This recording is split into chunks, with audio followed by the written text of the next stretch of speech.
warahmatullahi wabarakatuh.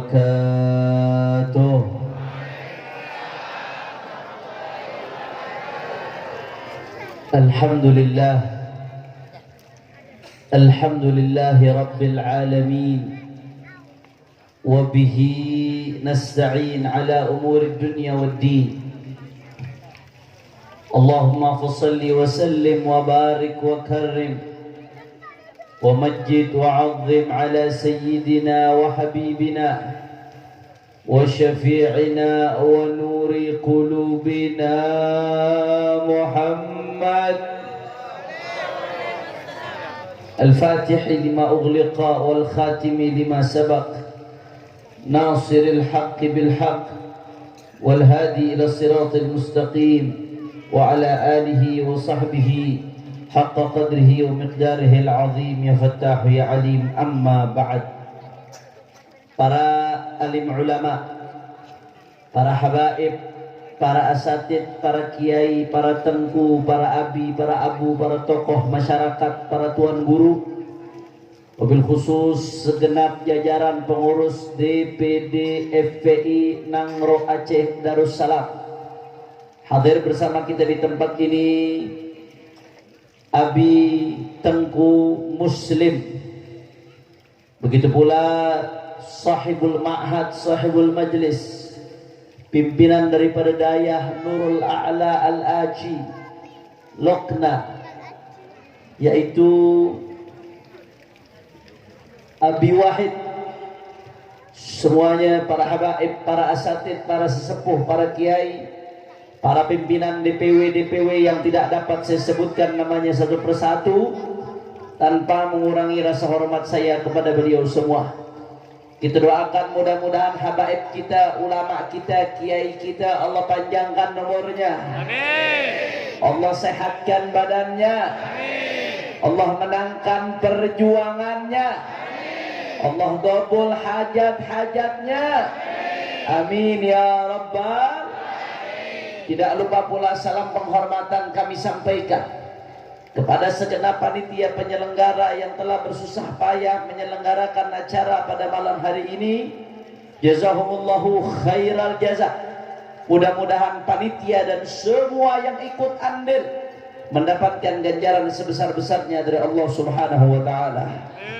Dan salam penghormatan yang paling istimewa saya hadiahkan kepada hadirin hadirat, muslimin muslimat, mukminin mukminat yang hadir pada malam hari ini. Semua angkat tangannya, kita minta sama Allah, mudah-mudahan tidaklah kita keluar dari tempat ini kecuali semua dosa kita diampuni oleh Allah. Amin. Yang sakit Allah angkat penyakitnya. Amin. Allah sehatkan badannya. Amin. Semua yang hadir dilapangkan rezekinya. Amin. Digabul hajat-hajatnya. Amin ya Rabbal Alamin. Alamin. Habail kiram, alhamdulillah. Pada malam hari ini kita sama-sama berkumpul, tidak lain dan tidak bukan untuk memperingati Maulid Agung baginda Nabi besar Muhammad Sallallahu Alaihi Wasallam dengan tema satukan hati, satukan jiwa bersama prajurit pembela Rasulullah baginda Nabi besar Muhammad.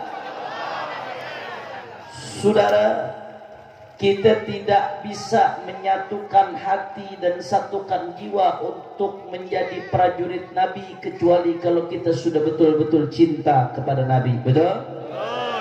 Dan kita tidak akan tumbuh rasa cinta kalau kita tidak kenal siapa baginda Nabi besar Muhammad.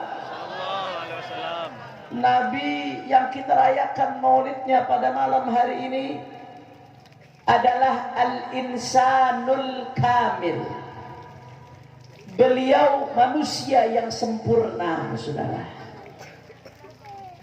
Nabi yang kita rayakan maulidnya pada malam hari ini adalah basyarun la kal basyar. Beliau manusia, Pak. Beliau manusia, Bu. Tapi beda dengan umumnya manusia. Beda dengan manusia manapun, saudara. Bal huwa yaqutatun wan nasu kal hajar. Bahkan kalau diibaratkan, saudara, ketika Nabi dibandingkan dengan manusia yang lainnya, siapapun itu manusianya, setinggi apapun jabatannya, seluas apapun pengaruhnya, sedalam apapun ilmunya, kalau dibandingkan dengan baginda Nabi besar Muhammad sallallahu alaihi wasallam, ibarat Nabi itu adalah batu permata yakut yang mulia, yang tiada ternilai harganya. Sedangkan manusia yang lain, siapapun manusianya, hanya ibarat batu koral, batu kali biasa, saudara. Berkontainer-kontainer batu koral, bahkan segunung batu kali sekalipun tidak ada artinya jika dibandingkan dengan sepotong batu permata yakut yang tiada ternilai harganya, saudara. Betul? Betul? Nabi yang kita rayakan maulidnya pada malam hari ini adalah seorang nabi yang andai kata semua ranting-ranting pohon yang ada di dunia dijadikan pena, kemudian air di lautan dijadikan tinta untuk menggambarkan kemuliaan Nabi, maka itu semua tidak akan cukup, saudara. Allahumma salli ala Muhammad. Allahumma salli ala Muhammad. Nabi yang kita rayakan maulidnya pada malam hari ini adalah seorang nabi, saudara, yang diungkapkan oleh seorang syair, wa ajmalu minka lam tara qattu aini wa ahsanu minka lam talidin nisa'u khuliqta mubarra'an min kulli aibin ka'annaka qad khuliqta kama tasha'u. Allahumma salli ala Muhammad. Allahumma salli ala Muhammad. Wa ajmalu minka lam tara qattu aini. Ya Rasulullah, kok nggak ada yang jawab nih? Semakin kompak baca sholawat, semakin banyak rahmat yang turun pada malam hari ini. Amin. Amin. Sholawat itu gampang, Pak. Gampang, tapi pahalanya besar. Walakinnahu yahtaju ila taufiq. Kata Abu Yazid Muhammad ibn Ali al-Maliki, walaupun sholawat itu gampang dan pahalanya besar, tapi yang bersolawat hanya orang-orang yang Allah pilih, saudara. Jangan sampai Anda termasuk orang-orang yang tidak Allah pilih ketika nama Nabi disebut tidak bersolawat kepada Rasulullah. Na'udzubillah, amin. Na'udzubillah min dzalik. Makanya diungkapkan dalam syair, wa ajmalu minka lam tara qattu aini. Ya Rasulullah, ya Rasulullah, mata ini ya Rasulullah tidak pernah melihat keindahan seperti keindahanmu ya Rasulullah. Bahkan semua keindahan yang ada di atas muka bumi, semuanya bersumber dari keindahan baginda Nabi besar Muhammad sallallahu alaihi wasallam. Wa ahsanu minka lam talidin nisa'u. Ya Rasulullah, ya Rasulullah, perempuan manapun di atas muka bumi, mulai dari zaman Siti Hawa sampai di hari kiamat, tidak pernah dan tidak akan pernah melahirkan seseorang yang lebih mulia darimu ya Rasulullah. Bahkan engkau sendiri yang mengatakan ya Rasulullah, di dalam hadismu engkau mengatakan, ana sayyidu waladi Adam wala fakhr. Adam wa man dunahu tahta liwa'i yaumil qiyamah. Nabi Muhammad mengatakan dalam hadisnya, saudara, ana sayyidu waladi Adam. Aku pemimpin anak cucu Adam. Siapapun mereka, aku pemimpinnya. aku yang tertinggi, wala fakhr. Aku ungkapkan itu bukan untuk sombong-sombongan, bukan untuk takabur, bukan untuk kibria, tapi aku ungkapkan itu supaya kita sebagai umatnya tahu siapa nabinya, Nabi besar Muhammad. Adam wa man dunahu tahta liwa'i yaumal qiyamah. Kata Rasulullah, Pak Bu, nanti di hari kiamat Nabi Adam dan semua nabi-nabi semuanya berada di bawah bendera baginda Nabi besar Muhammad sallallahu alaihi wasallam. Mudah-mudahan kita semua dibangkitkan di bawah bendera Rasulullah. Amin ya rabbal alamin. Khuliqta mubarra'an min kulli aibin. Ya Rasulullah, manusia siapapun dia pasti ada kekurangannya, betul? Sepintar apapun orang pasti ada kekurangannya, betul? Secerdas apapun orang pasti ada kekurangannya, betul? Sehebat apapun orang pasti ada kekurangannya, betul? Semua manusia pasti ada kekurangan. Illa anta ya Rasulullah, kecuali engkau ya Rasulullah. Khuliqta mubarra'an min kulli aibin. Engkau diciptakan tidak ada kekurangan ya Rasulullah. Engkau sempurna. Yang ada padamu hanya keindahan ya Rasulullah. Engkau berbeda ya Rasulullah. Jangan disama-samakan saudara. Kalau manusia lainnya begitu mengantuk, umumnya manusia akan menguap, betul? Betul. Saya, Anda kalau mengantuk kita akan menguap, itu normal manusia. Tapi beda dengan Nabi Muhammad. Nabi Muhammad, Pak Bu, perlu Anda ketahui, bagian dari kesempurnaan Rasulullah, mata ta'aba qattu. Semenjak Nabi lahir sampai beliau wafat, Rasulullah tidak pernah sekalipun menguap, saudara. Allahumma salli ala Muhammad sallallahu alaihi wasallam. Oh, sampai di situ. Kalau kita umumnya manusia, begitu kita tidur maka mata kita tidur dan hati kita juga tidur, saudara. Betul? Betul? Buktinya kalau kita lagi tidur diajak ngobrol, paham atau tidak? Nggak paham. Kenapa? Karena hati kita ikut tidur. Tapi Nabi Muhammad beda. Nabi Muhammad beliau sendiri yang mengatakan, tanamu ainaya wala yanamu qalbi. Mataku boleh tidur, kata Nabi, tapi hatiku tidak akan pernah tidur satu detik pun, saudara. Allahumma salli ala Muhammad sallallahu alaihi.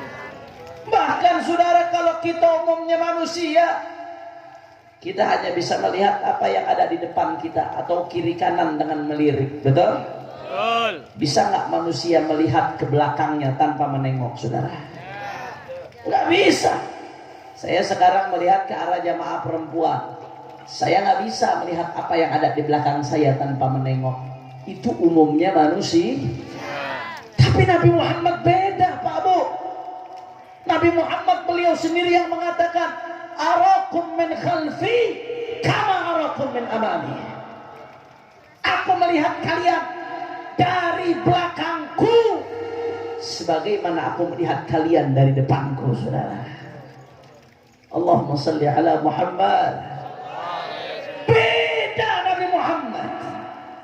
Bahkan Pak Bu, yang lebih dahsyatnya lagi, kita umumnya manusia biasanya pasti pernah dihinggapi lalat, betul? Betul. Ada di sini yang dari kecil sampai besar belum pernah dihinggapi lalat sama sekali? Nggak ada, saudara. Umumnya manusia sebagus apapun rumahnya, sebersih apapun dia, pasti pernah dihinggapi lalat, saudara. Tapi Nabi Muhammad beda. Nabi Muhammad semenjak beliau lahir sampai beliau wafat, saudara, tidak pernah sekalipun lalat hinggap di kulit beliau, saudara. Kenapa kok demikian? Karena al-kainat, alam semesta, semuanya tahu siapa Nabi Muhammad. Ini manusia suci, bukan manusia biasa. Termasuk lalat Pak tahu. Kalau pakai bahasa manusia, lalat itu tahu diri. Kata lalat, saya biasa hinggap di tempat kotor, sedangkan ini manusia suci. Aku tidak pantas untuk hinggap di kulitnya Rasulullah. Sampai lalat pun beradab, berakhlak kepada baginda Nabi besar Muhammad. Gak ada habisnya kalau udah bicara tentang kemuliaan Rasulullah, adanya kesempurnaan, saudara. Jangankan 1-2 jam saya ceramah, andai kata kita punya umur 1000 tahun untuk berbicara tentang kesempurnaan Nabi, maka 1000 tahun itu tidak akan pernah selesai, saudara. Allah. Luar biasa kesempurnaan demi kesempurnaan. Kamal ba'da kamal, jamal ba'da jamal, jalal ba'da jalal. Kalau sudah bicara tentang Rasulullah, yang ada hanyalah kesempurnaan, wibawa, keindahan, kemuliaan, ketinggian. Nggak ada sedikit pun, saudara, kekurangan pada baginda Rasulullah. Makanya dulu para ulama kalau sudah bicara tentang Nabi Muhammad, adab akhlak mereka luar biasa. Dijaga betul adab akhlak mereka kalau sudah bicara tentang Rasulullah. Kenapa mereka begitu jaga adab dan akhlak? Karena kalau sudah bicara tentang Rasulullah, jika sedikit saja ada kesalahan, maka bukan berhadapan dengan manusia, tapi berhadapan dengan kekasihnya Rasulullah, yaitu adalah Allah Subhanahu wa ta'ala. Dijaga itu adab, dijaga itu akhlak. Kalau sudah berkaitan dengan Rasulullah, Al-Imam Malik Pak Bu, gurunya Al-Imam Syafi'i, Imam Darul Hijrah, ulama besar di Madinah pada zamannya.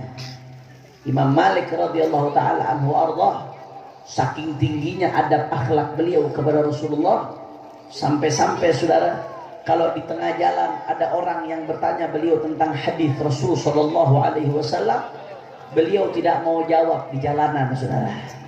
Kata beliau, tunggu, biarkan aku pulang, aku mandi terlebih dahulu, aku pakai pakaian aku yang paling bagus, aku pakai wangian aku yang paling mahal. Setelah beliau duduk dengan imamahnya, dengan jubahnya, dengan wudhunya, dengan sucinya, baru beliau mau bicara tentang hadis. Kenapa? Karena ini adalah hadisnya Rasulullah sallallahu alaihi wasallam. Beliau jaga adab luar biasa. Al-Imam Malik sampai-sampai saking jaga adabnya, sampai-sampai saudara, beliau tinggal di Madinah, tapi kalau sudah buang kotoran, buang air, buang hajat, beliau keluar dulu dari kota Madinah, saking menghormati baginda Nabi besar Muhammad sallallahu alaihi wasallam. Selama di Madinah beliau tidak berani pakai sendal. Tapi itu zaman dulu masih pasir di bawah. Kalau sekarang di halaman Masjid Nabawi nggak pakai sendal, pakai keramik, kaki melepuh, saudara. Beda zaman sekarang, jangan ikut-ikutan dengan zaman Al-Imam Malik radhiyallahu taala anhu. Beliau tidak mau pakai sendalnya selama di Madinah. Kenapa? Saking adabnya, saking akhlaknya kepada baginda Nabi besar Muhammad. Beliau takut kaki beliau menginjak bekas yang diinjak oleh Rasulullah. Dijaga adab sama Rasulullah.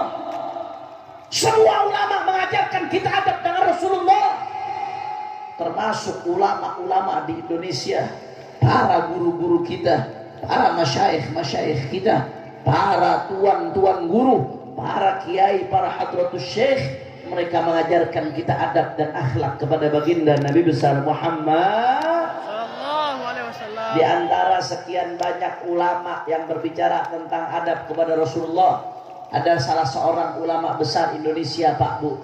Beliau pendiri Nahdlatul Ulama, seorang ulama besar, ulama panutan, yaitu Hadratus Syekh Kiai Haji Hashim Asy'ari. Mudah-mudahan kita dapat keberkahan beliau, saudara.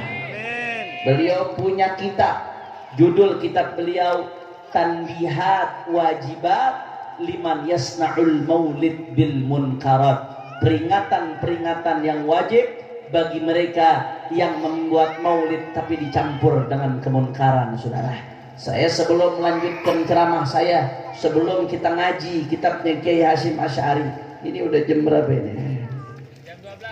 Jam 12 kurang 10. Saya lihat kelihatannya udah banyak yang nggak semangat ini. Kira-kira masih semangat atau tidak? Semangat. Yakin? Yakin. Ini kalau di Jakarta jam segini bencong baru keluar. Kalau orang Aceh kira-kira lanjut atau tidak? Lanjut. Orang Aceh besar lanjut atau tidak? Lanjut. Masih semangat? Betul? Betul. Udah malam. Lanjut. Lanjut. Lanjut. Udah banyak yang ngantuk. Lanjut. Lanjut. Besok banyak yang sekolah. Libur. Lanjut. Lanjut. Masih semangat. Semangat. Betul. Saya mau dengar Aceh semangat di mana, semua angkat tangannya. Takbir. Allah. Takbir. Allah. Takbir. Allah. Sallu ala Nabi. Sallallahu alaihi. Allahumma shalli wa sallim wa barik alaihi wa ala alihi. Saudara, di antara ulama yang mengajarkan tentang adab kita kepada Rasulullah adalah Kiai Haji Hasyim Asy'ari, pendiri Nahdlatul Ulama. Beliau punya kitab dengan judul Tanbihat Wajibat Liman Yasna'ul Maulid Bil Munkarat. Peringatan-peringatan yang bersifat wajib bagi mereka yang mencampur adukan maulid dengan kemunkaran. Kenapa beliau bisa ngarang kitab ini, saudara? Karena beliau melihat di zaman beliau, di dulu zaman Kiai Hasyim Asy'ari, apalagi zaman sekarang. Di zaman Kiai Hasyim Asy'ari, beliau melihat ada orang-orang yang mengadakan Maulid Nabi. Maulid Nabi ini acara suci, betul? Karena tentang baginda Nabi besar Muhammad sallallahu alaihi wasallam. Maulid Nabi itu acara suci, tapi ada orang-orang yang mengadakan Maulid Nabi, kesuciannya dinodai dengan kemunkaran, saudara. Di antara contohnya apa yang disebutkan Kiai Hasyim Asy'ari, ada sebagian orang yang mengadakan Maulid Nabi, akan tetapi saudara, ikhtilat, campur aduk laki dengan perempuan duduknya. Saya mau tanya, yang seperti itu ada atau tidak? Ada atau tidak? Itu namanya menodai kesucian Maulid Nabi, saudara. Di antara contohnya lagi, mungkin di Aceh nggak ada, tapi di Jawa kadang-kadang suka ada, saudara. Di beberapa tempat saya lihat suka ada. Di kampung-kampung ada yang mengadakan Maulid Nabi. Siangnya Maulid, bagus, tablik akbar, istighosah, sholawat, tolak al-badru, udah luar biasa. Siangnya Maulid, tapi malamnya tasyakuran Maulid, ngundang dangdut, saudara. Begitu dangdutnya dangdut koplo lagi. Bunyi ya. Sudah, orang yang ngadain Maulid tapi ngundang dangdut ibarat wudu pakai air kan, kurang kompak pakai air kan, keras pakai air kan. Saya mau tanya, wudu pakai air kencing suci atau najis? Kurang kompak suci atau najis? Bersih atau kotor? Bersih atau kotor? Niatnya baik, mau wudu tapi pakai air kencing, saudara. Yang tadinya pengen suci malah jadi yang pengen dapat pahala malah dapat Begitu juga ngadain Maulid, niatnya bagus, ngadain Maulid bergembira dengan kelahiran Nabi, tapi ngadain Maulidnya malah dengan cara-cara yang mengundang kemurkaan Allah Subhanahu wa taala. Na'udzubillah min. Oleh karena itu, saudara, karena sebab ada orang-orang, ada pihak-pihak yang mencampur adukan Maulid dengan kemunkaran, karena sebab ini akhirnya Kiai Hasyim Asy'ari mengarang kitab Tanbihat Wajibat Liman Yasna'ul Maulid Bil Munkarat. Alhamdulillah. Saudara, saya nggak mau bahas semuanya. Di dalam kitab ini ada asyra tanbihat, ada 10 peringatan, saudara. Kalau saya bahas semuanya namanya bukan ceramah tapi ngaji, saudara. Nanti bisa 2 hari itu. Kira-kira sanggup atau enggak 2 hari? Yakin? Betul. Ente sanggup, anda pulang tidur. Ente pikir anda robot selama 2 hari. Masya Allah, berarti jamaah semangat. Mudah-mudahan semuanya diberkahi oleh Allah Subhanahu wa taala. Amin ya rabbal alamin. Saudara, saya nggak mau bahas semuanya, tapi saya ingin bahas salah satu peringatan Kiai Hasyim Asy'ari yang penting, yang ada kaitannya dengan pembahasan yang kita kaji pada malam hari ini, yaitu adab di dalam menyebutkan baginda Nabi besar Muhammad, yaitu at-tanbihut tasi', peringatan yang ke-9. Di peringatan yang ke-9 ini, Kiai Haji Hasyim Asy'ari menukil dari Al-Imam Subki, sahibu Jam'il Jawami', yang ngarang kitab usul fikih Jam'ul Jawami'. Al-Imam Subki Tajuddin Abdul Wahhab bin Taqiyuddin Ali bin Abdul Kafi As-Subki. Al-Imam Subki dalam kitabnya Tausyih, beliau menukil lagi dari Al-Imam Syafi'i. Nah, di sini diceritakan bahwasanya Imam Syafi'i, panutan kita di dalam berfikih, Al-Imam Syafi'i.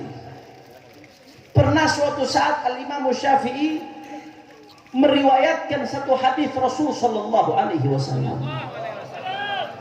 Hadisnya hadis populer, Pak. Hadis populer, Bu. Hadis yang jangankan di kalangan ulama, di kalangan orang awam pun hadis tersebut populer. Hadis tentang apa? Hadis tentang seorang perempuan Makhzumiyah, perempuan berdarah biru bangsawan, melakukan tindak pidana pencurian. Akhirnya Nabi putuskan harus dipotong tangan. Sehingga saudara, ada pihak-pihak yang melobi Rasulullah supaya hukum atas perempuan ini diringankan. Ya Rasulullah, ini perempuan berdarah biru, anak bangsawan, tolong ringankan ya Rasulullah, jangan dihukum seperti itu. Saudara, baginda Nabi Muhammad sallallahu alaihi wasallam ketika diminta untuk tebang pilih urusan hukum, marah Rasulullah, saudara. Marah Nabi luar biasa. Saking marahnya Nabi sampai mengatakan, innama ahlaka man kana qablakum, sesungguhnya yang menghancurkan umat-umat sebelum kalian. Apa yang menghancurkan umat sebelum kalian? Hukum tajam ke bawah, tumpul ke atas. Giliran ada orang miskin mencuri, langsung ditangkap, ditegakkan hukum. Betul? Giliran ada orang kaya, pejabat, nyolong triliunan, bisa kabur ke luar negeri, saudara. Betul? Betul. Kata Nabi Muhammad, hati-hati. Yang seperti ini, hukum tajam ke bawah, tumpul ke atas. Ini yang menyebabkan umat-umat sebelum kalian hancur, kata Rasul sallallahu alaihi wasallam, saudara. Sampai-sampai Nabi Muhammad bersumpah, Bu. Apa sumpahnya Nabi? Waimallah, law anna Fatimah binti Muhammadin saragat laqata'tu yadaha. Kata Nabi Muhammad sallallahu alaihi wasallam, demi Allah, jangankan perempuan tadi, jangankan si anak bangsawan, andai kata putriku Fatimah binti Muhammad, andai kata putriku tercinta mencuri, laqata'tu yadaha, maka akan aku potong tangannya, saudara. Saudara, saya mau tanya, orang Aceh jawab yang kompak. Putri Nabi Siti Fatimah mencuri, mungkin atau tidak? Tidak. Mustahil, saudara. Beliau dididik oleh Rasulullah, tidak mungkin seperti itu. Wanita paling mulia. Tapi kenapa kok Nabi jadikan contoh andai kata? Kenapa Nabi jadikan contoh? Saudara, Nabi ingin memberikan contoh yang paling telak. Jangankan orang lain, kalau putriku sendiri yang mencuri, aku potong tangannya, kata Nabi, saudara. Nabi nggak mau setengah-setengah ngasih contoh. Nabi pengen ngasih contoh bahwasanya hukum tidak pilih-pilih. Jangankan orang lain, putri saya pun akan akan saya hukum kalau dia melanggar hukum, saudara. Ibadallah, saya nggak mau bahas tentang isi hadis ini. Isi hadis ini kalau kita bahas akan panjang, saudara. Tapi yang ingin saya bahas pada kesempatan kali ini adalah ibadallah, Kiai Hasyim Asy'ari menceritakan Imam Syafi'i ketika mengutip hadis tadi, hadis yang mengandai-andaikan Siti Fatimah mencuri. Imam Syafi'i ketika mengutip hadis tadi, saudara, ketika beliau meriwayatkan hadis tersebut, beliau tidak berani menyebutkan nama Siti Fatimah, saudara. Beliau nggak berani sebutkan hadis yang bunyinya lau anna Fatimah binti Muhammad saragat, andai kata Fatimah binti Muhammad mencuri. Hadis ini terkenal, tapi Imam Syafi'i ketika meriwayatkan hadis tersebut, saudara, beliau tidak berani nyebut nama Siti Fatimah dalam konteks mengandai-andaikan beliau mencuri. Dirubah sama Imam Syafi'i, lau anna fulanah saraqat, andai kata fulanah mencuri. Sudah, Imam Syafi'i berubah-ubah hadis dong, mengganti-ganti hadis dong. Bukan, maksud Imam Syafi'i bukan itu. Imam Syafi'i sudah tahu. Andai saya nggak sebutkan pun orang sudah tahu siapa perempuan dalam hadis ini, saudara. Tapi Imam Syafi'i tidak berani menyebutkan nama Siti Fatimah. Kenapa? Karena adabnya beliau sama Rasulullah, adabnya beliau sama Siti Fatimah Zahra. Beliau tidak berani menyebutkan Siti Fatimah dalam konteks negatif, walaupun ayahnya sendiri menyebutkan, saudara. Ibadallah, kata Al-Imam Subki, apa yang dilakukan oleh Imam Syafi'i tidak berani menyebutkan nama Siti Fatimah dalam hadis tadi, itu adalah bentuk ta'zim dan adab beliau kepada Rasulullah.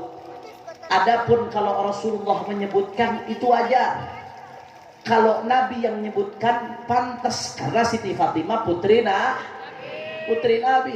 Tapi kata Imam Subki, kalau orang lain yang menyebutkan kurang pantas. Makanya Imam Syafi'i nggak berani sebutkan. Kalau Nabi yang menyebutkan wajar, kalau orang lain yang menyebutkan seperti itu kurang wajar. Saya kasih contoh. Guru kita Tengku Wahid, mudah-mudahan Allah berikan beliau panjang umur sehat walafiat. Abi Wahid ini punya daya. Beliau punya banyak murid, saudara. Tahu, mudah-mudahan Allah jaga beliau, insya Allah. Yang namanya manusia melakukan kesalahan kecil. Ketika beliau melakukan kesalahan, ayah beliau marah sama beliau. Ayah marah sama anak, wajar atau tidak? Anak dibentak-bentak sama ayah, wajar atau tidak? Wajar. Ayah sama anak, walaupun beliau sudah jadi ulama besar, di mata ayahnya tetap anak, saudara. Tapi kalau murid beliau marah-marah sama beliau, kira-kira bagus atau tidak? Kurang ajar atau tidak? Nggak ditimpuk sama laskar udah bagus, saudara. Makanya kata Imam Subki, kalau Nabi yang menyebutkan, Bu, wajar. Bahkan itu bagus, menunjukkan Nabi tidak tebang pilih dalam urusan hukum. Tapi kalau selain Nabi, ini yang membuat Imam Syafi'i kurang tidak mau menyebutkan nama Siti Fatimah dalam hadis tersebut, takut kurang adab dan kurang akhlak kepada baginda Nabi besar Muhammad. Saudara, Kiai Hasyim Asy'ari, pendiri Nahdlatul Ulama, setelah beliau mengutip hikayat ini, saudara, beliau mengatakan bahwasanya apa yang dilakukan oleh Al-Imam Syafi'i, apa yang dicontohkan oleh Al-Imam Syafi'i adalah aslun azim wa qudwatun hasanah, contoh yang baik, landasan yang harus dipegang. Itu adalah qudwah, itu adalah uswah, itu adalah contoh di dalam beradab dan ta'zim kepada baginda Nabi besar Muhammad. Makanya luar biasa, para ulama-ulama kita luar biasa.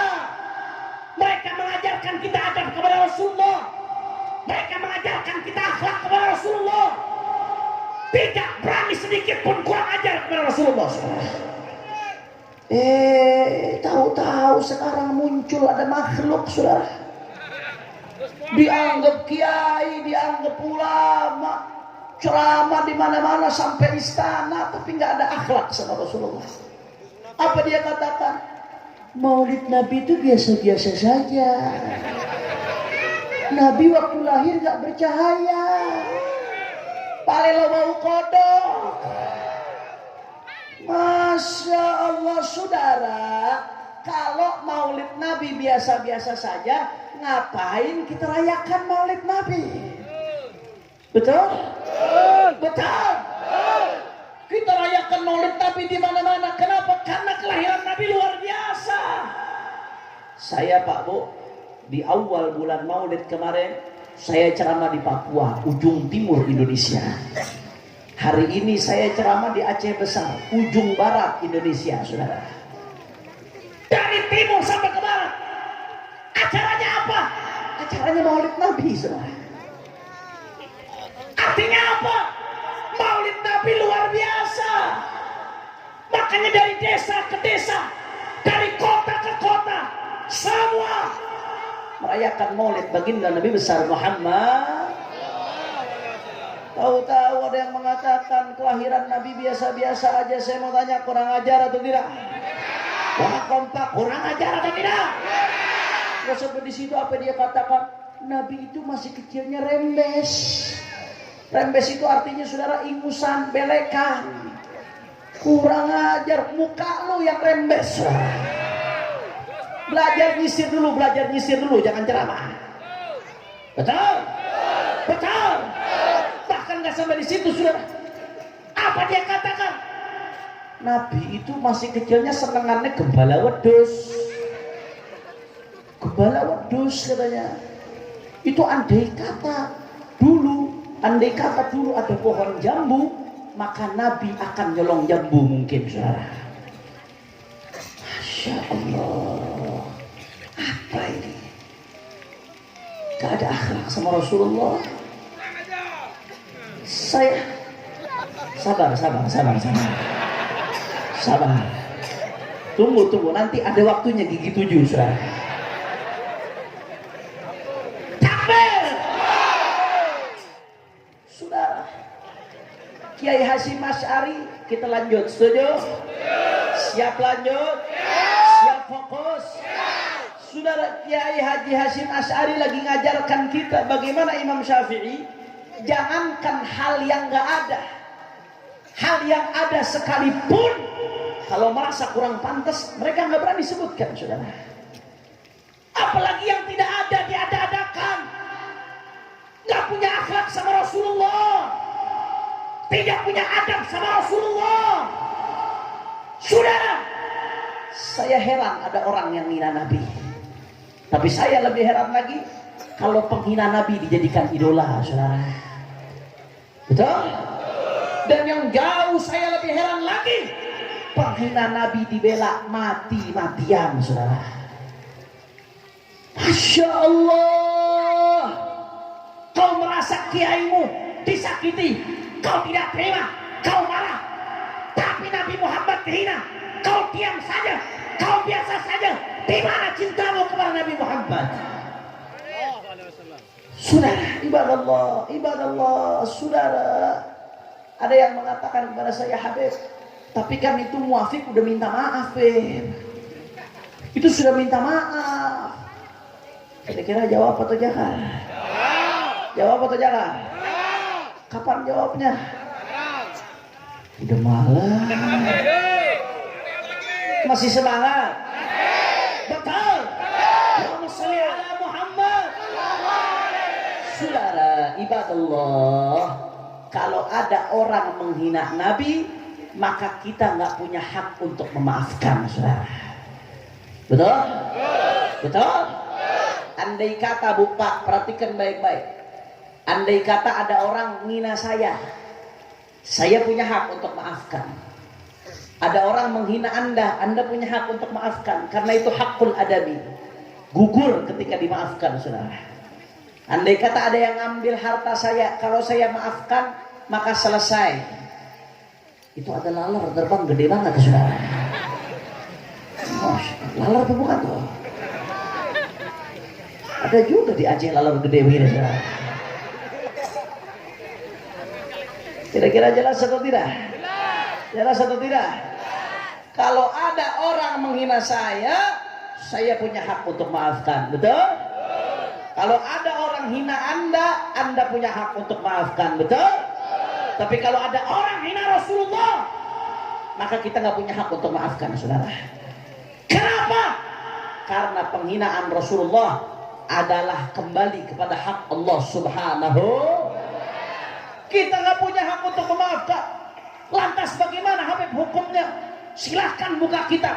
Di dalam kitab As-Saiful Maslul, Alaman Sabbar Rasul, karya Al-Imam Subki, di situ dijelaskan bahwasanya jumhurul ulama, mayoritas ulama ahlus sunnah wal jamaah mengatakan bahwasanya siapapun yang menghina Nabi, siapapun yang menghina Rasul, atau menjadikan Nabi sebagai ejek-ejekan, atau menjadikan Nabi sebagai olok-olokan, atau menjadikan Nabi sebagai bahan tertawaan, bahan bercanda, walaupun tidak ada niat menghina, tapi dengan konteks yang merendahkan, sudah, siapapun yang merendahkan Nabi dengan bentuk apapun, maka na'udzubillah min dzalik, orang tersebut keluar dari Islam.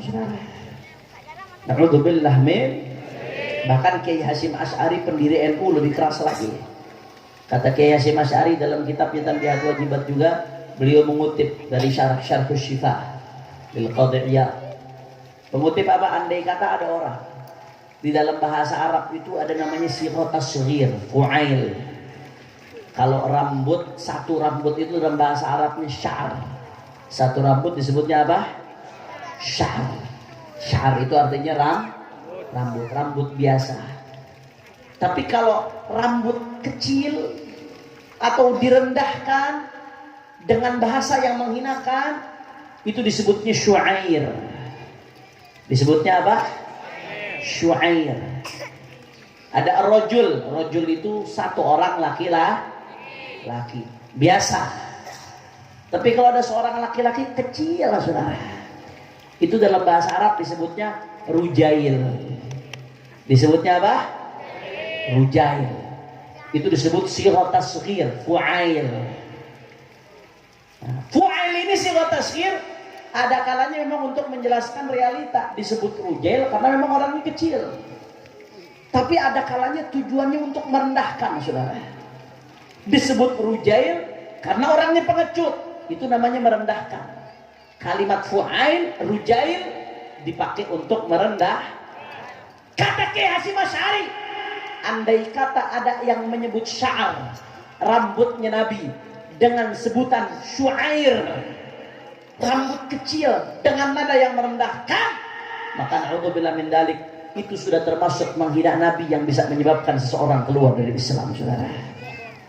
Hati-hati, hati-hati. Hati-hati, Bu Pak. Kalau sudah berkaitan dengan Rasulullah, hati-hati.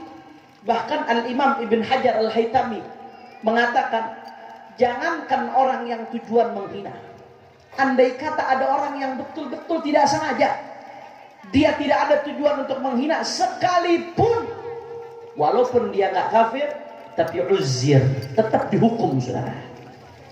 Tetap ditazir, dihukum. Kalau ada tujuan menghina, tujuan bercanda, keluar dari Islam, saudara. Kalau sudah keluar dari Islam bagaimana, Beb? Ulama ada dua pendapat. Ada pendapat sebagian ulama, tapi bukan mayoritas, mengatakan udah nggak bisa, tobatnya nggak diterima, langsung dihukum mati. Ini pendapat sebagian ulama, minoritas. Tapi mayoritas ulama ahlus sunnah wal jamaah, kalau ada orang yang menghina Nabi, kemudian otomatis dia keluar dari Islam, maka hukumnya apa? Hukumnya diminta untuk bertaubat, saudara. Diminta untuk syahadat pula, diajak untuk bertobat, minta maaf kepada Allah, menyesali apa yang dia perbuat, mengakui bahwasanya pernyataannya salah, mengakui pernyataannya ngawur, mengakui pernyataannya menyimpang, menyesal, tidak akan mengulangi lagi. Itu namanya tobat. Kalau sudah tobat diterima, alhamdulillah. Tapi kalau nggak mau tobat, saudara, maka hukumnya adalah dihukum mati, saudara. Hati-hati, hati-hati, saudara. Ini makanya bukannya tobat, malah bela diri. Kalau saya dianggap salah, dia mengatakan seperti itu. Kalau saya dianggap salah, saya minta maaf. Berarti belum merasa salah. Kalau saya dianggap salah, saya minta maaf. Berarti belum merasa belum merasa salah. Hati-hati, saudara. Kalau mau ngikutin hukum Islam, orang yang seperti ini sudah dihukum mati, saudara. Tapi kita di Indonesia, betul? Kita masih menghormati hukum yang ada. Makanya kami laporkan. Tujuannya apa? Jangan didiamkan dong. Jangan bungkam dong. Ini umat sedang marah. Kalau sampai dibiarkan, kalau sampai didiamkan, jangan salahkan kalau umat Islam main hakim sendiri-sendiri, saudara. Betul? Betul? Umat ini sedang marah. Kenapa kami dari FPI laporkan masalah ini ke polisi, saudara? Baik masalah busuk atau masalah muafik. Kenapa kami laporkan ke polisi? Yang pertama, kami tidak terima Rasulullah dihina, saudara. Yang kedua, karena kami nggak pengen sampai kemarahan umat disalurkan dengan caranya masing-masing. Ini bisa bahaya. Ini bisa kacau. Negara sendiri yang nanti akan kebingungan menghadapinya kalau ini terjadi, saudara. Makanya kami laporkan. Kalau kami sudah punya itikat baik terhadap hukum, jangan dikecewakan, jangan didiamkan. Faktanya kami sudah kecewa. Saat ini, saudara, hukum tajam ke bawah, tumpul ke giliran ada orang ngina presiden, langsung ditangkap, saudara. Betul? Betul? Kalau ada orang ngina presiden, langsung ditangkap. Tapi orang ngina Islam, Abu Janda sampai sekarang aman, saudara. Saya nggak tahu kalau Abu Janda di Aceh udah apa yang terjadi dengan Abu Janda, saudara. Betul? Betul? Sudah kami laporkan berkali-kali. Sampai sekarang aman. Victor Leskoda yang sekarang sudah jadi gubernur NTT, terang-terangan, saudara, dia hina umat Islam, dia hina syariat, dia fitnah umat Islam. Sampai sekarang aman, padahal sudah dilaporkan. Ade Armando sampai sekarang aman. Busuk sampai sekarang aman, saudara. Padahal dengan kurang ajar, dia banding-bandingkan Rasulullah dengan bapaknya, saudara. Masya Allah. Kami sudah laporkan. Sebelumnya juga dia hina jilbab, dia hina azan. Kami sudah laporkan, saudara. Kenapa nggak ada kelanjutan? Dan sekarang nambah lagi satu, saudara. Jangan pancing-pancing kemarahan umat Islam. Jangan pancing-pancing kemarahan umat Islam. Enggak, ini nggak ada kaitannya dengan sensitivitas organisasi, saudara. Enggak, kami bukan karena dendam terhadap organisasi tertentu, saudara. Tidak. Kalau sudah berkaitan dengan Rasulullah, maka nggak peduli apapun organisasinya, apapun partainya. Jangankan dari orang lain. Andai kata, na'udzubillah min dalik, na'udzubillah min dalik. Andai kata ada kader FPI yang kepleset ngina Nabi, maka kami akan usut sesuai prosedur, saudara. Nggak ada urusan. Kalau sudah berkaitan dengan Rasulullah, di atas segala-galanya, di atas organisasi, di atas negara, di atas ormas. Makanya hati-hati, jangan pancing marahan umat, saudara. Jangan coba-coba pancing marahan umat. Kami umat Islam cinta damai. Kami umat Islam nggak ada merusuh. Kami umat Islam nggak ada ribut. Kami diajarkan oleh Rasulullah untuk damai, saudara. Tapi jangan lupa, Rasulullah juga ajarkan kami, manakala musuh datang, pantang bagi kami untuk mundur, saudara. Kami tidak akan diam, kami tidak akan bungkam, kami akan usut sampai penghina Nabi di penjara. Tidak peduli dicaci, dimaki, dihina, difitnah, dibunuh sekalipun, kaki jadi kepala, kepala jadi kaki, mati bersifat darah. Kami tidak akan mundur untuk bela Rasulullah, saudara. Allahu Akbar, Allahu Akbar, Allahu Akbar. Maka saya mau tanya rakyat Aceh, kira-kira kalau sampai Rasulullah dihina, rela atau tidak? Orang keras ke Rasulullah dihina, rela atau tidak? Kalau Nabi Muhammad dihina, rela atau tidak? Kalau Islam dihina, rela atau tidak? Kira-kira kalau sampai penghina Nabi tidak dipenjara, rela atau tidak? Kalau penghina Nabi tidak dipenjara, rela atau tidak? Siap seret penghina Nabi ke penjara, siap tuntut agar penghina Nabi dipenjara. nanti takutnya ente yang di penjara. Lawan, lawan, nanti ente ditangkap. Lawan, nanti ente dibuang ke laut. Lawan, yakin, betul, sudah. Demi Allah, bagi kami lebih baik kami mati daripada diam melihat Nabi Muhammad dihina. Allahu Akbar, Allahu Akbar, Allahu Akbar. Sallu ala Nabi. Allahumma salli wa sallim wa barik alaihi wa ala alihi. Saudara ibadallah, saya ingin sampaikan satu cerita pada malam hari ini. Cerita yang dikutip oleh seorang ulama besar, Al-Imam Al-Hafidh Ibn Hajar Al-Asqalani. Beliau Al-Hafidh Ibn Hajar Al-Asqalani pengarang kitab Fathul Bari. Beliau punya kitab judulnya Ad-Durarul Kaminah fi Ayan Al-Mi'ah Ats-Tsaminah. Di dalam kitab Ad-Durarul Kaminah beliau bercerita. Apa beliau cerita? Bahwasanya saudara, dulu ada seorang raja Mongol. Raja Mongol ini adalah seorang raja kafir, saudara. Seorang raja kafir. Mayoritas warganya juga kafir pada saat itu.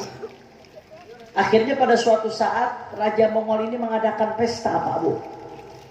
Diadakan pesta itu dihadiri oleh puluhan ribu rakyatnya, saudara. Di tengah-tengah pesta ada salah satu pembesar kerajaan Mongol berdiri. Dia pidato, tapi ternyata isi pidatonya mencaci maki baginda Nabi besar Muhammad Sallallahu Alaihi Wasallam. Singkat cerita, dicaci maki Nabi dalam pidatonya. Kebetulan nggak jauh dari situ ada anjing, saudara. Kalbus sayd, anjing yang biasa dipakai buat berburu. Anjing itu diikat kencang. Begitu Nabi dihina, itu anjing berontak, saudara, sampai putus tali ikatannya, dan akhirnya anjing itu menomprok si penghina Nabi, saudara. Ditomprok itu penghina Nabi, tapi pada saat itu berhasil diselamatkan. Anjingnya kembali diikat dengan ikatan yang lebih kencang. Penghina Nabi itu berhasil diselamatkan. Setelah penghina Nabi ini diselamatkan, ada yang tegur, kamu sih ngina Nabi. Anjing jadi marah tuh, gara-gara kamu ngina Nabi. Dengan sombong dia jawab apa, saudara? Itu anjing marah bukan gara-gara saya ngina Nabi. Bukan. Anjing itu marah bukan gara-gara saya ngina Nabi.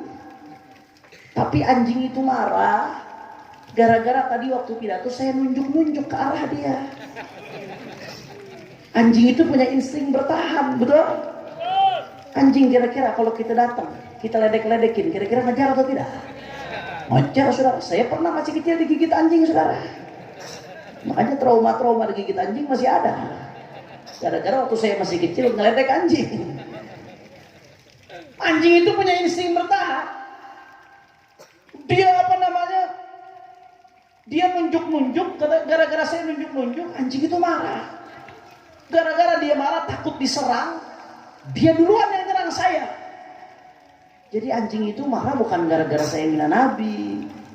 Ngina Nabi nggak ada masalah, kata dia. Anjing itu marah gara-gara saya tunjuk-tunjuk. Dengan sombong dia katakan itu, saudara. Akhirnya singkat cerita, anjing diikat dengan ikatan yang lebih kencang lagi. Ini yang cerita bukan saya, yang cerita ulama besar Al-Imam Ibn Hajar Al-Asqalani. Anjing itu diikat dengan ikatan yang lebih kencang lagi, saudara. Kemudian si penghina Nabi tadi berdiri lagi, dia pidato untuk kedua kalinya. Di pidatonya yang kedua kali dia gak kapok. Saya pikir dia kapok, ternyata dia tidak kapok. Dia terus menghina Nabi, dia terus mencaci maki Nabi, saudara. Dia pikir saat ini dia sudah aman. Dia gak nunjuk-nunjuk lagi karena takut anjingnya marah lagi, saudara. Dia pikir sudah aman, dia hina, dia caci maki Nabi. Anjing yang diikat dengan ikatan lebih kencang, berontak itu anjing, saudara. Berontak dengan kuat sampai ikatannya lepas. Apa yang terjadi? Bang, hina Nabi, ditomprok, dicakar, dikikit sampai mati, saudara. Ibadah Allah, Anda tahu Imam Ibn Hajar cerita gara-gara kejadian anjing bela Nabi, gara-gara kejadian anjing yang bela Rasulullah, gara-gara kejadian itu saudara, 40.000 orang Mongol yang menyaksikan masuk Islam, saudara. Anjing, Pak, binatang, hewan, najis mughaladhah lagi, saudara. Tapi Nabi Muhammad dihina, tidak terima, marah itu anjing, saudara. Tahu-tahu ada umat Nabi Muhammad, Rasulullah Nabinya dihina, dia diam, bungkam, saudara. Saya nggak suruh orang untuk rusuh, enggak, tapi tunjukkan kemarahan Anda. Kata Imam Syafi'i, man istughdiba wa lam yaghdab fahuwa himar. Barang siapa yang dibuat marah dengan dicaci nabinya, dicaci Islamnya, kemudian dia tidak marah, maka yang seperti itu kata Imam Syafi'i, dia bukan manusia tapi dia keledai, saudara. Tunjukkan kepedulianmu kepada Rasulullah. Jangan diam, jangan bungkam, apalagi bela penghina Nabi. Saudara, catat baik-baik, saudara, catat baik-baik. Bagi saya dari Allah lebih baik saya jadi anjing yang bela Nabi daripada jadi manusia yang bela penghina Nabi, saudara. Allahu Akbar, Allahu Akbar, Allahu Akbar.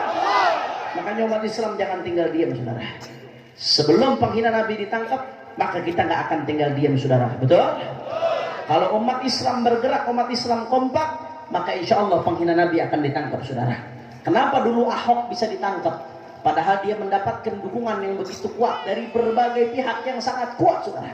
Tapi kenapa kita bisa berhasil umat Islam? Karena kita umat Islam kompak. Begitu Al-Quran dihina, 7 juta umat Islam turun ke Jakarta, saudara. Bahkan terus dikawal terus sampai akhirnya Ahok longsor dan lengser. Alhamdulillah, saudara, ibadah Allah. Karena umat Islamnya kompak. Sekarang kenapa para penghina Nabi bisa berkeliaran? Karena umat Islamnya diam, umat Islamnya tidak peduli. Akhirnya mereka bebas berkeliaran, mereka tidak ditangkap, saudara. Karena kalau umat Islam kompak, maka mereka niscaya akan ditangkap, saudara. Makanya saya mau tanya, kira-kira kalau sampai penghina Nabi tidak ditangkap, rela atau tidak? Kurang kompak, rela atau tidak? Rela atau tidak? Kalau ada panggilan aksi untuk bela Rasulullah, siap bela Rasulullah? Siap menjadi prajurit pembela Rasulullah? Siap menjadi laskar-laskarnya Rasulullah? Siap mati untuk Rasulullah? Allahu Akbar, Allahu Akbar, Allahu Akbar. Sallu ala Nabi. Itu yang pertama yang saya sampaikan pada kesempatan kali ini, saudara. Kemudian yang kedua yang ini saya sampaikan pada kesempatan kali ini, saudara, ibadah Allah. Tadi siang kita sama-sama berkumpul untuk aksi bela Uighur, betul?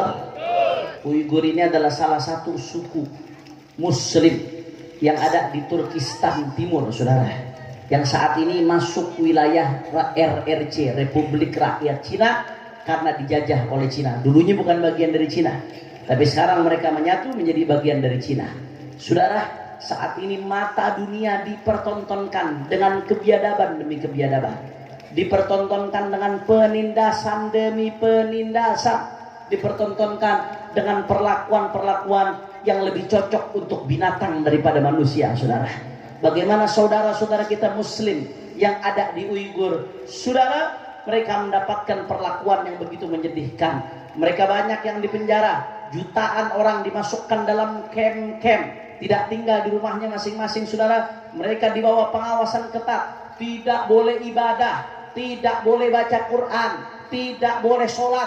Hak-hak asasi manusia mereka dirampas, saudara. Bahkan istri-istri mereka yang di rumah-rumahnya masing-masing, mereka tinggal satu atap dengan orang-orang yang tidak punya agama. Dan istri-istri mereka banyak yang dilecehkan, banyak yang dihinakan, banyak yang diperkosakan, mereka banyak yang dianiaya. Bahkan info yang sampai kepada kami sampai saat ini makin banyak korban yang berjatuhan. Saudara, ibadallah, ini sudah dilihat oleh dunia.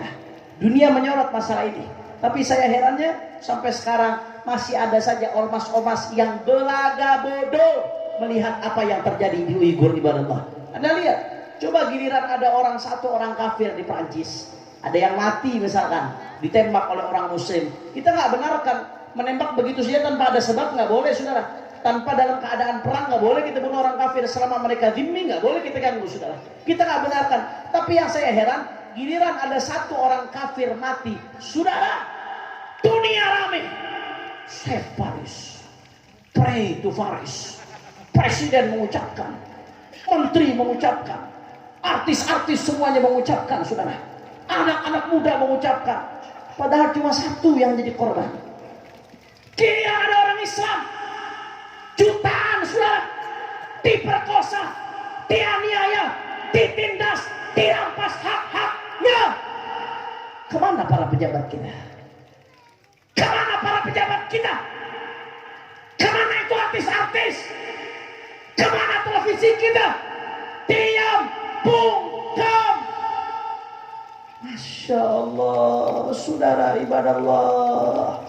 Andai kata ada satu saja duri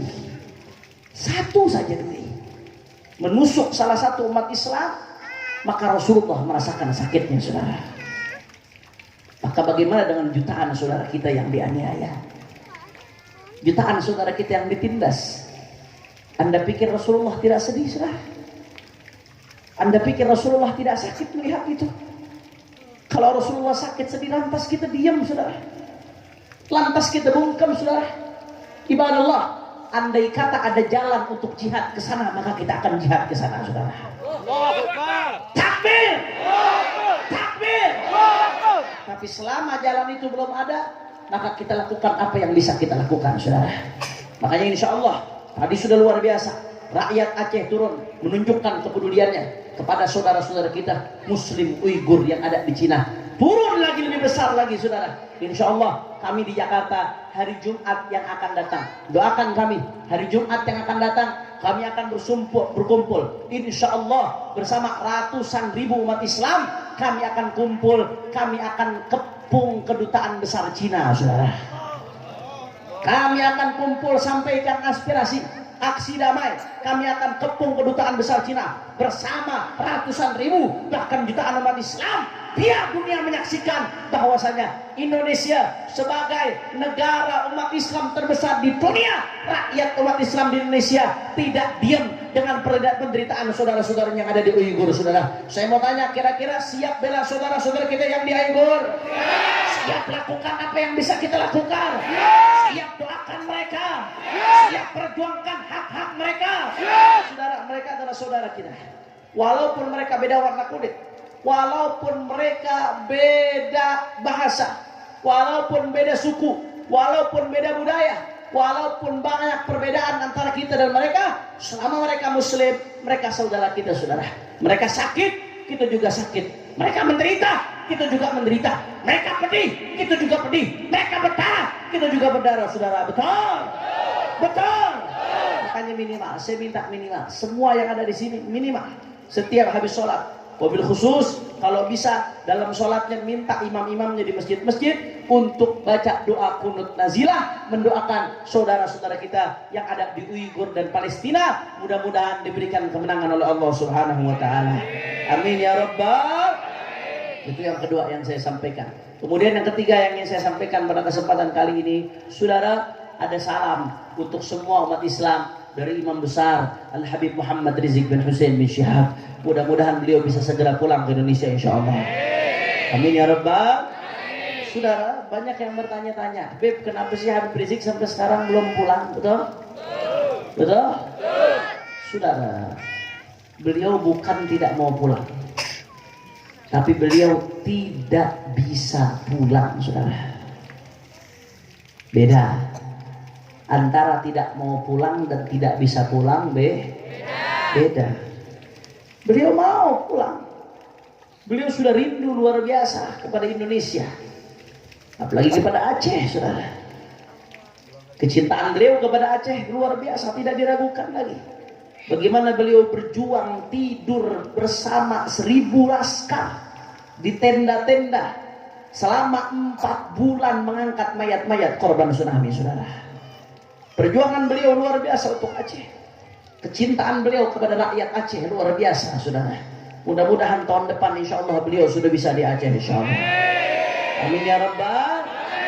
Beliau bukan gak mau pulang, beliau ingin pulang. Tapi sampai sekarang beliau tidak bisa pulang. Kenapa beliau gak bisa pulang? Karena saat ini status beliau dicekal, saudara. Maksudnya bagaimana dicekal? Dicekal tidak bisa keluar dari Saudi Arabia. Saya kemarin ketika musim haji, saya 3 bulan di Mekah menemani beliau. Saya tahu betul masalah yang beliau hadapi, saudara. Beliau 1,5 tahun yang lalu dicekal.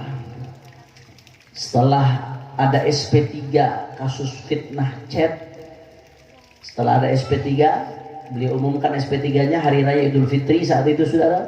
Langsung setelah itu beliau dicekal, saudara.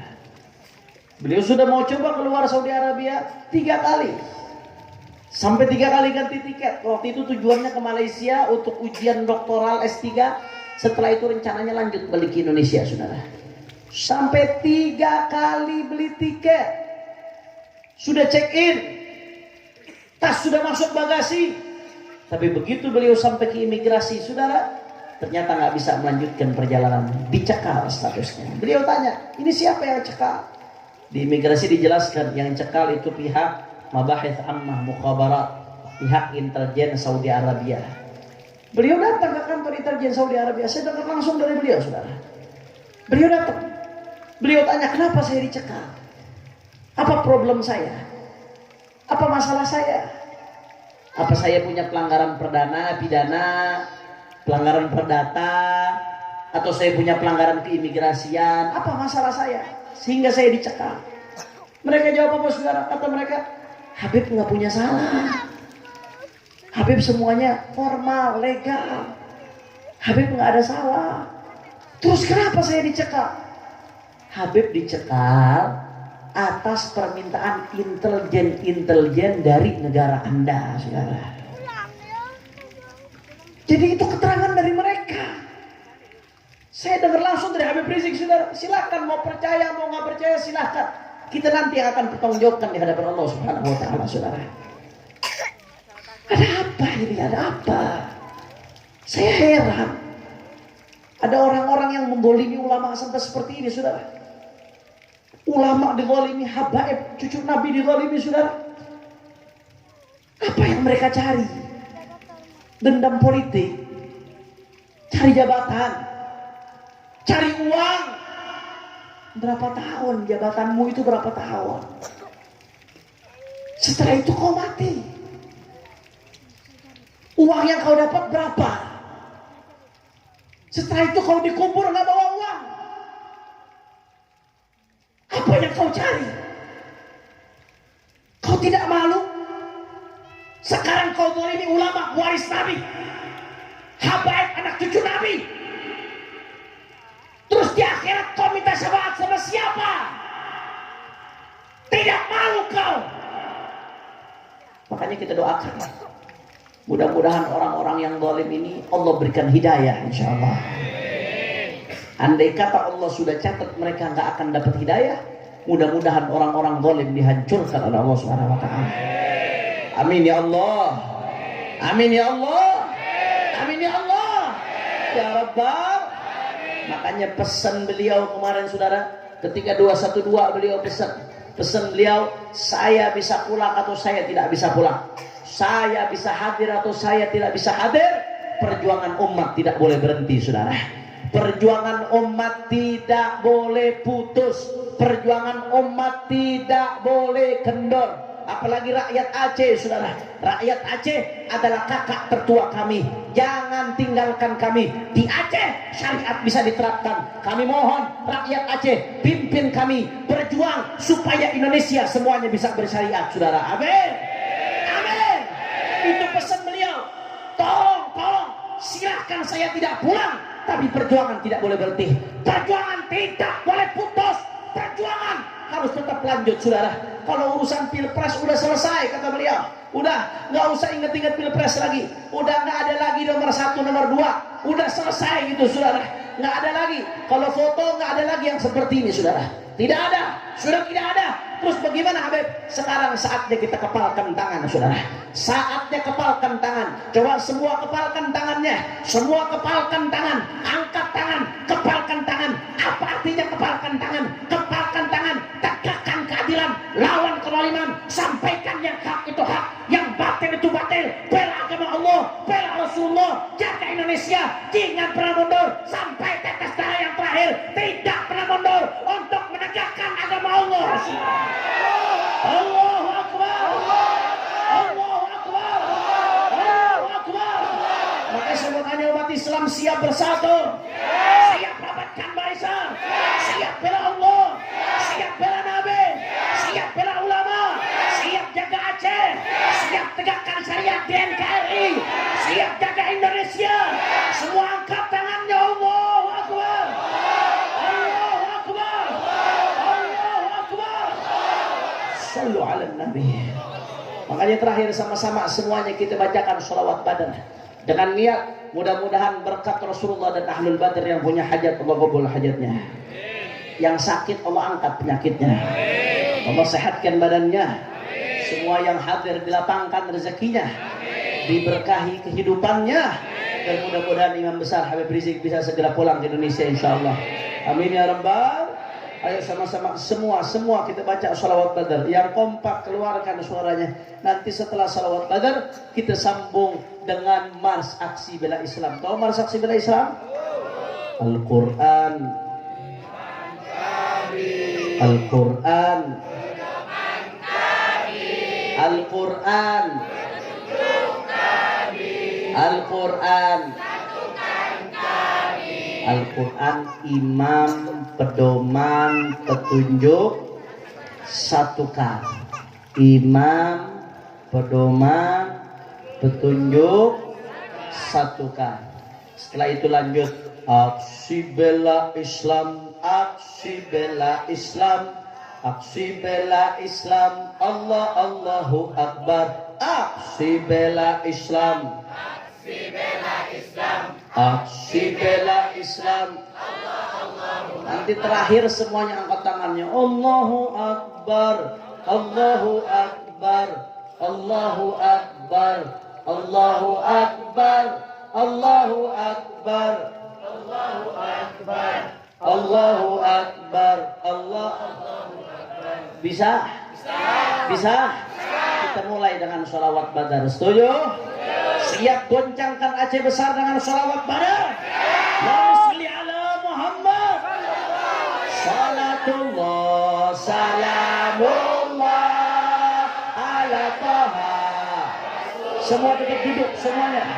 Salatullah, ala Yasin. Kurang keras. Salatullah, ala Taha Rasulillah. Salatullah, semua angkat tangannya minta sama Allah. Semua tawassalna bismillah wa bil hadi Rasulillah. Allahumma tawassalna bismillah wa bil hadi Rasulillah wa kulli mujahidin lillah bi ahlil bait. Ya Allah, salatullah, salamullah ala Taha Rasul. Wassalatu wassalamu alaika ya Rasulullah.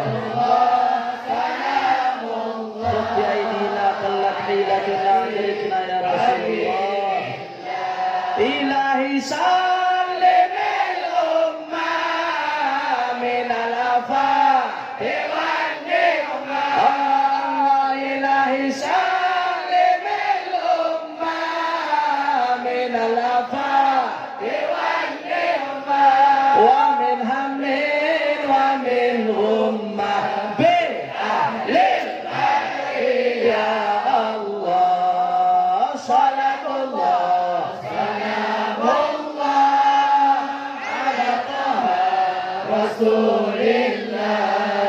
Salatullah salamullah ala yasin Habibillah.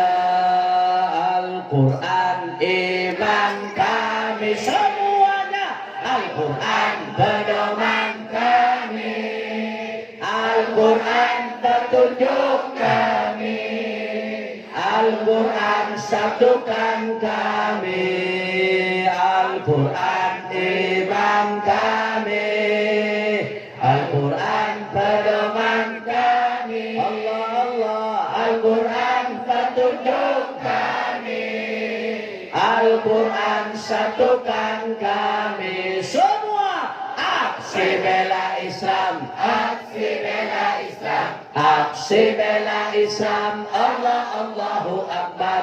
Aksi bela Islam, aksi bela Islam. Semua angkat tangan, semua angkat tangannya semua. Takbir, Allahu Akbar, Allahu Akbar, Allahu Akbar, Allahu Akbar, Allahu Akbar, Allahu Akbar, Allahu Akbar, Allahu Akbar. Al-Quran iman kami, Al-Quran pedoman kami, Allah Allah, Al-Quran petunjuk kami, Al-Quran satukan kami, Allah Allah, Al-Quran iman kami, Al-Quran pedoman kami, Al-Quran petunjuk kami, Al-Quran satukan kami semua. Aksi bela Islam, aksi bela Islam, aksi bela Islam, Allah Allahu Akbar. Aksi bela Islam, aksi bela Islam. Semua angkat tangan, semuanya terakhir semua.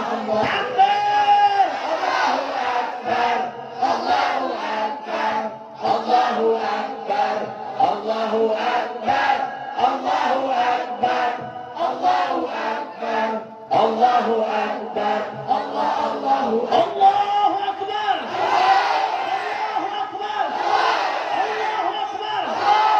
Islam Aceh siap bersatu, siap rapatkan barisan, siap bela Allah, siap bela Nabi, siap bela ulama, siap jaga NKRI, siap ikut komando ulama.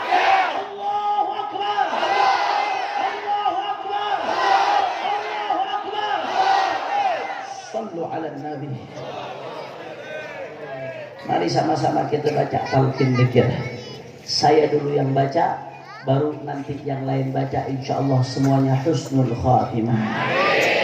Amin ya rabbal alamin. Qala sallallahu alaihi wasallam afdalu ma qultuhu ana wa nabiyyuna min qabli la ilaha illallah.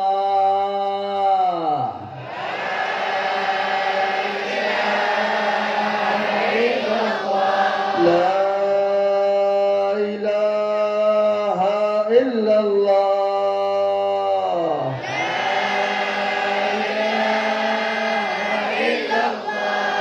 La ilaha illallah.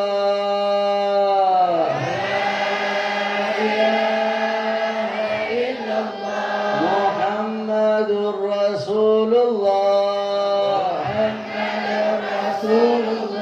Sallallahu alaihi wasallam. Alaiha nahya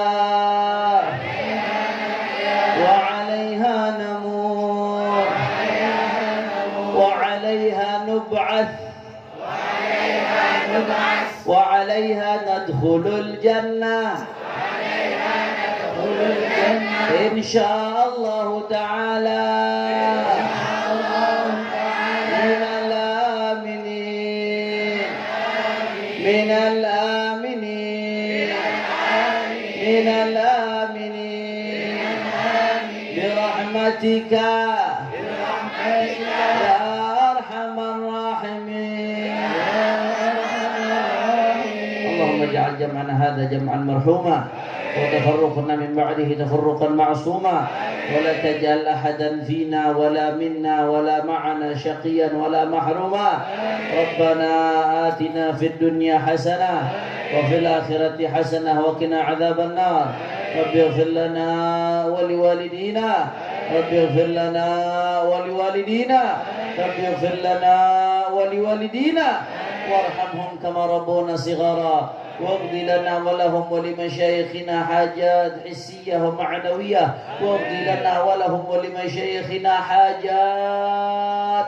Semua masing-masing angkat tangan, tundukkan kepala, minta semua hajat masing-masing, insyaallah dikabulkan Allah Ta'ala.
واقض لنا ولهم ولمشايخنا حاجات حسية ومعنوية ودنيوية وأخروية بجاه خير البرية فلا هذه النية ولكل نية صالحة جامعة شاملة لخيرات الدنيا والآخرة ثم إلى وحضرة النبي محمد صلى الله عليه وسلم إلى الوالد عبد الرحمن عمر العطاس إلى تنقل يوم حبيب أبو بكر عبد الفقيه والله وجميع أولياء الله وصوله ورب جميع سبيلهم أن الله يتغشاهم بالرحمة المغفرة يدخلهم الجنة برحمته وإلى حضرة النبي محمد صلى الله عليه وسلم بسر الفاتحة. أعوذ بالله من الشيطان الرجيم بسم الله الرحمن الرحيم الحمد لله رب العالمين الرحمن الرحيم مالك يوم الدين إياك نعبد وإياك نستعين اهدنا الصراط المستقيم صراط الذين أنعمت عليهم غير المغضوب عليهم. Dan terakhir mari sama-sama kita bacakan Fatihah karena lusa tepat berapa tahun tsunami? 15 tahun. Kita bacakan Fatihah untuk para syuhada yang telah meninggalkan kita di dalam musibah tsunami. Mudah-mudahan Allah terima mereka sebagai syuhada. Allah jadikan kuburnya raudhah min riyadhil jannah. Allah bahagiakan mereka di akhirat, di barzakh dan di akhiratnya, dan serta insya Allah kita akan dikumpulkan bersama mereka dan Rasul sallallahu alaihi wasallam di surga nanti. Al-hadhihi niyyah wa niqratun salihah an Allah yataghashshahum birrahmah wal maghfirah wa yadkhiluhum al-jannata birrahmatih wa yataqabbaluhum syuhada' inda Allah wa ila hadratin Nabi Muhammad sallallahu alaihi wasallam bi sirril Fatihah. أعوذ بالله من الشيطان الرجيم بسم الله الرحمن الرحيم الحمد لله رب العالمين الرحمن الرحيم مالك يوم الدين إياك نعبد وإياك نستعين اهدنا الصراط المستقيم صراط الذين أنعمت عليهم غير المغضوب عليهم ولا الضالين. Ini saja yang saya sampaikan. Mudah-mudahan yang sedikit ini yang saya sampaikan bisa bermanfaat. Mohon maaf kalau ada salah-salah kata. Mohon maaf kalau ada yang kurang berkenan. Hadani Allah wa iyyakum ila siratil mustaqim. Subhanakallahumma wa bihamdika asyhadu an la ilaha illa anta astaghfiruka wa atubu ilaik. Wal afu minkum. Wassalamu alaikum warahmatullahi wabarakatuh.